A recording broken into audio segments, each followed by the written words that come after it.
Hello guys, my name is Collins. I am a very focused and hardworking man. I am actually a chauffeur for my boss, Miss Olivia. The only person who is very special in my life is my sister, Chimmy, and she's the reason I keep going in life. But it's so sad that she is suffering from leukemia and is also asthmatic. Just one person, my God. One day I had just taken my bath and was preparing for work when I heard Chimmy gasping for breath. I rushed to her room, terrified that she might die. I searched everywhere for her inhaler, found it, and quickly gave it to her. She calmed down. Oh God, please help us. This is just too much for us to handle. Please, God, do something, I prayed. I was supposed to be at work, and my madam is a no-nonsense person. She's strict and doesn't tolerate incompetence, but I had no choice. I had to take care of my sister. She needed time to heal properly before I could go anywhere. There I was in my room, while my neighbors were exchanging words here and there.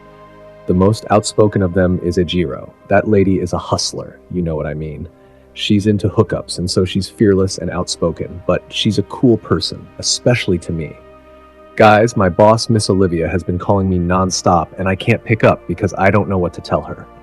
Let me just quickly get ready, but who will take care of Chimmy until I return? Oh yes, Ejiro. I quickly went to Ejiro, although she was still upset due to a misunderstanding she was having. I managed to calm her down. Ejiro, it's okay. You know quarreling doesn't suit you. You are bigger than all this, I said, and she relaxed a bit. Ejiro, please. The reason I am here is that I need you to help me take care of Chimmy for me. She's recovering from her attack, and I need to go to work now because my boss has been calling and I didn't answer. But I can't leave my sister alone. I just want make you come take care of Chini as I dey go work now. Because my madam don't call me over 14 times. I see the missed call this morning. I don't just know how I go even now. 14 missed call, Baba. Please, can you do that for me? I asked, and she accepted. I left to get ready while she continued with her quarrel. The distance from my house to work is really long, but I did my best to come as early as I could. I got to Miss Olivia's office and immediately knelt down, pleading and trying to explain what happened and why I was late, but she refused to listen. She fired me on the spot. Ma, please just hear me out. It's my sister. She had an attack and I was the only one she has. I pleaded. She kept shutting me off and threatening to call security. I kept pleading until she picked up her phone and called security, so I left. On my way out, I met her fiancé, Mr. Jason. He was the one who got me this job, even when Miss Olivia didn't approve of me. Because of his influence, I was hired. He asked where I was going, and I told him I had just been fired and explained what happened. He has a good heart and sympathized with me. He told me to go back to my job, that he would talk to my boss on my behalf, and I shouldn't worry. Okay, it's alright. Just go to your duty post. So? Yes, just go. I'll talk to her on your behalf. Okay? It's alright, just... Guys, I was so happy. Yes, I trust Mr. Jason. My job is back. If I get sacked from this job now, how will I cope or survive in this life? I was just so happy and thanked him as I left. Days later, I went to Miss Olivia's office to inform her about something. Then I saw her coughing so hard, even coughing up blood.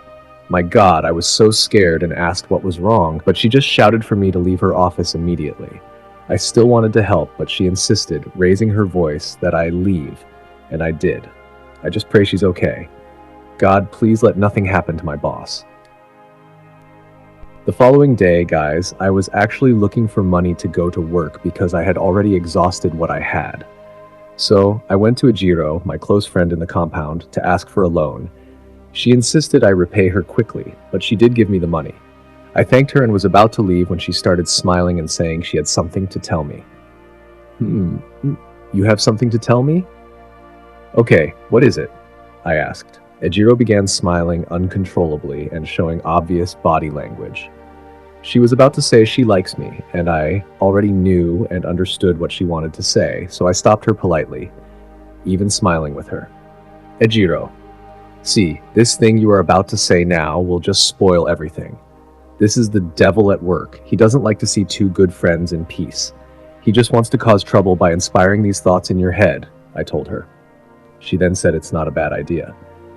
Ejiro, let me tell you, I take you as my sister, my younger sister, to the extent that I asked God why he didn't make you my blood sister. But I guess that's why he still brought you around, so I can be the big brother figure in your life, I explained. She got disappointed, saying we don't relate by blood, so how is she my younger sister? I had to quickly say something to avoid sounding rude or mean to her. I can't take good care of you, and you really deserve someone who can. But I am poor, and you know it. My prayer for you is that God will give you a good man who will love and care for you beyond your imagination, I said, walking away stylishly, leaving her amazed. The next day, I realized my boss hadn't been feeling happy for some time, so I summoned the courage to ask her. Surprisingly, she didn't raise her voice at me or chase me out like she used to. Ma, I know you've warned me to mind and respect your personal space, but I've noticed these past few days you haven't been yourself. You've been crying and thinking a lot, and what I saw when you were coughing is really disturbing. You are my boss, Ma. If anything happens to you, it is definitely going to affect me. Please, I am only concerned, I pleaded. Please don't fire me, Mama. Please, I'm just concerned. It's affecting me too. Please. Collins. Huh? She just smiled and called my name. Collins. I was surprised. Then she asked me to take her somewhere cool where she could relax. I asked if it was her usual spot. She refused, saying she didn't want to go anywhere popular or crowded. Then she asked where I go when I need to cool my head off. Innocently, I laughed and told her my house was where I always go to cool off. It's my happy place because I don't smoke or drink, so I don't know any fancy places. Surprisingly, she said it would be an opportunity to know my house. Then she asked me to take her to my house. Wait, what? I laughed and said, you must be joking, Ma. Before I could say anything, she brought out her phone and said I should take it to the car so we could move. I still had the key. Guys, I was so shocked. Like, for real, my boss is coming to my house? I was so nervous. We finally got to my house, so I asked her to wait while I went to get her a drink. I returned all sweaty because the place I went to get it from was far, and she's the only person who has a generator. I explained to her as I gave her 3 malts, and she thanked me, all smiling. Seeing how she was sweating and I didn't even have a hand fan to help since there was no electricity, I pleaded with her to bear with me concerning the heat. To my amazement, she seemed relaxed and comfortable. She saw my sister's picture on the bed and asked who she was. Oh yes, that's my sister Chimmy, the only relative I have left. We lost our mother 5 years ago. Due to my work, Chimmy has a lesson teacher she stays with and returns when I'm back, I explained to her. Realizing how long it took us to get here, she asked how I was able to come to work every day from this village, as she called it. I just laughed and told her, at least it's what I can afford for now since I am not rich like you. She then asked if I ever get to save because part of my salary must go into transportation. Ma, at least I have a job. That's all that counts. Most of my neighbors don't even have a job, so I'm still thankful to God. Although you and your fiancé try for me a lot, aside from my salary, you tip me once in a while, and I'm content with that, I said. She was amazed and called me a sweet, gentle, and hard-working man, making me blush. Just then, she started coughing and choking. I was scared. Ma, what is the problem? I asked in fear. She told me her supplement was in her bag inside the car, so I quickly ran to get it for her. The next morning, Miss Olivia had to stay back at my place because of the attack. My joy was that she was fine, and I was so happy. She thanked me and apologized for the stress she put me through the night. Ma, it's nothing. Actually, I enjoy taking care of you. You're such a joy to have in this space, Ma. Since you've been here, there's a glow and so much happiness. I really love it. It's my pleasure, I said. She was so happy, admitting she had fun too. She said she found peace in my home and just wanted to stay. Wow, you found peace in this local and unhealthy place? It's really an honor, Ma, I said, feeling blessed. Later, she wanted to show how grateful she was and offered to raise my salary, but I refused. I felt she wanted to pay for the little gesture I showed her in my house, and I couldn't accept that. She was amazed, but still insisted on increasing my salary and pleaded that I accept it. I had no choice but to accept, making her happy. Guys, although I was long due for a raise, I didn't want to sound ungrateful. But don't think too far about it. Wisdom is everything. Just kidding, guys. Lol. We got talking, laughing, and having fun together. Come to think of it, guys, I never knew my boss could be this free and nice. She was always strict and focused on her work, never tolerating any nonsense, but this part of her was really amazing. I saw it was time for her to go home, so I offered to get the car ready. As I was about to get up, I decided to ask her some questions, although I was scared she might not answer. I had to summon the courage. Ma, there's something I want to ask. I don't need you to get offended, but I feel this is the only chance I have, I said. She told me to go ahead. Okay, Ma. You see, I'm used to taking care of sick people, and I know when it's serious. My sister is suffering from leukemia and asthma. Sometimes the attack comes and goes, and it takes 2 to 3 days to nurse her back to health until she stabilizes. But what I saw last night was serious. I know it's very serious, and I want you to trust me and tell me about it, please. I pleaded.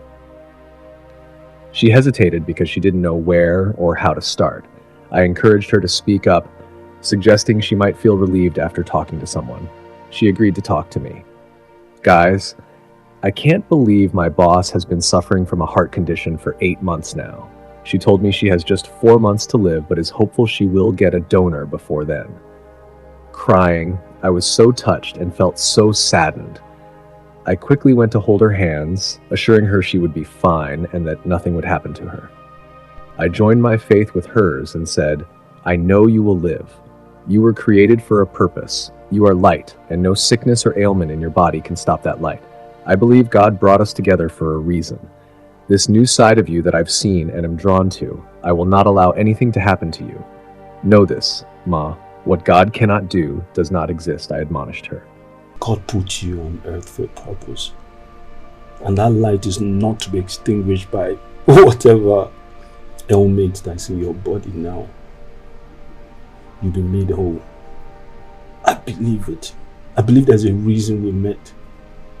And I believe what God cannot do does not exist. I drew her closer and embraced her to show I was there to share her pain.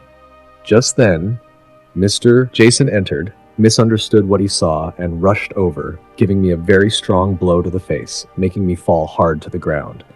I was groaning in pain and helpless as he dragged Miss Olivia out, insisting they go back home. I was left there in my pain, thinking, what have I gotten myself into now? It's not what you think, Mr. Jason. But he didn't listen and left. Days later, I kept calling Miss Olivia, but she refused to answer, and now her number was switched off. I was so worried, so I went to her office, but she was not there. What's wrong? Just then, Mr. Jason entered, and I quickly stood up. Sir, please, I have been calling Miss Olivia's line, and it's unresponsive. I am worried, sir. Is she okay? He just shut me up, saying I had finished frolicking with his fiancée and still had the audacity to show my ugly face. Sir, please, it's not what you think, I apologized and tried explaining, but he got so enraged and asked me to leave immediately. I had to run because I had never seen Mr. Jason act that way before. Later, I arrived home and saw my sister having an attack again. Quickly, I rushed to find her inhaler and gave it to her. Oh no, it's finished. Chimmy, why didn't you say anything before now? I was so confused and panicking. I quickly went to my bag to get some money to buy an inhaler, but found only 1,000 naira. My God, is this all I have? I checked her bag as well and couldn't find any reasonable amount. I was so confused. God, please don't let anything happen to my sister. She's all I have. I put a pillow under her head and rushed out to see if I could get any money. I went to a Jiro's place and knocked, but there was no one home. Immediately, I ran to Mr. Jason, still in Miss Olivia's office, seeing him with Mrs. Olivia's supposed best friend. That's not why I was there, so I minded my business and knelt down, pleading with him to give me some money. My sister is dying, I begged. He refused to listen and told me to leave his office immediately before he did something stupid. Okay, sir. Please just give me my salary. It's long overdue. Please, my sister is dying and I just want to get her inhaler. Or please just give me 10,000 naira. I will go. I knelt down, begging and crying. Mr. Jason was unmoved and told me to get out. I kept pleading, but to no avail, and they both sent me out as I ran. I got home and Chimmy was no more. I couldn't forgive myself. I just sat down and couldn't utter a single word. My neighbors were all with me, showing their sympathy and support, but I couldn't do anything. The only family I had was gone. So what else was I living for? Who was I working for? God, why? Why me? I was just mute and overwhelmed by everything. Days later, I went out, and when I returned home, I saw Miss Olivia at my door looking for me. I didn't understand. What are you doing here? Please, I don't want you here. Just seeing you brings back so many memories, so please just leave, I said with so much anger. Just seeing you is bringing back so many things, so much memories. Please, just leave. She began pleading for a chance to explain. There's nothing to explain. Where and what exactly did I do wrong? I served you diligently, but because of you, I've lost the only relative I had. I wasn't begging for your money. I only asked for my salary, even part of it to help save my sister's life.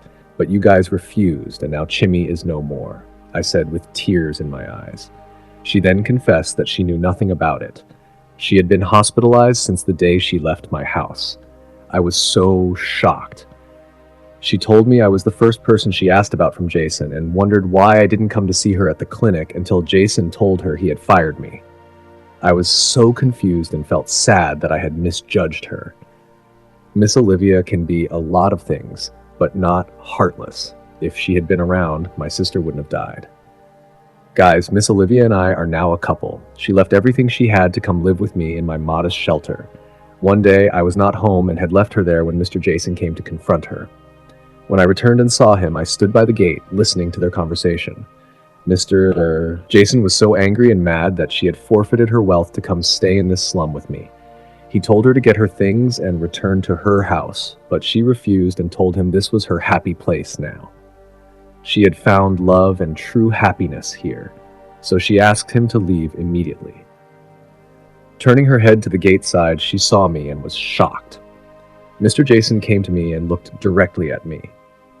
I thought he wanted to do something stupid because I was ready for him, but he just looked and couldn't do anything, so I walked away. Weeks later, I was with my love Olivia when Jason entered. I don't understand. What are you doing here? I asked angrily, and he explained he hadn't come to fight, but to ask for forgiveness. He began confessing what had happened. He mentioned that Rose, Olivia's best friend, had been apprehended along with her boyfriend by the police. Rose was planted in her life to get information, and for him, they planned to kill him after using him to inherit her wealth. Rose has been apprehended alongside her boyfriend, your ex. He planted her to extract information, and they planned to kill me if I had inherited everything. My God, this world is so full of evil. He then turned to Olivia and began apologizing for all the wrong he had done, saying he would still love her regardless. Olivia just laughed because she already knew what was going on between him, her supposed fiancé, and her so-called best friend. She asked if their plans had worked, would he still be here apologizing? He was so remorseful and apologized sincerely. We felt his apology and were ready to forgive and let go. He then broke the good news that the donor Olivia had been long waiting for had finally reached out 3 days ago. He gave us the file, and immediately we grabbed it, opened it, and saw it was true. We were so excited. He advised we call Dr. CJ immediately because the surgery would take place in 2 weeks. Jason couldn't live with his guilt. He turned to me and expressed his apology for underestimating me, admitting I'm a good man and deserve the best. Truth is, guys, when you keep showing love to your enemies, they will eventually turn a new leaf. You cannot use evil to eradicate evil. Only love can eradicate evil. I felt his pain, so I gave him a handshake and also hugged him to show he was forgiven. Olivia also hugged him, and there was peace and oneness. We were all happy in the end as he left. Olivia and I were so happy and blessed that we finally got a donor. It can only be God. We hugged each other and kissed. To life and to a new beginning with us, baby, I said, hugging her over and over again. What did you learn from my story, guys? Please leave your thoughts in the comment section. Thanks for watching, guys. Please subscribe to this channel for more interesting and latest Nigerian movie updates. See you next time.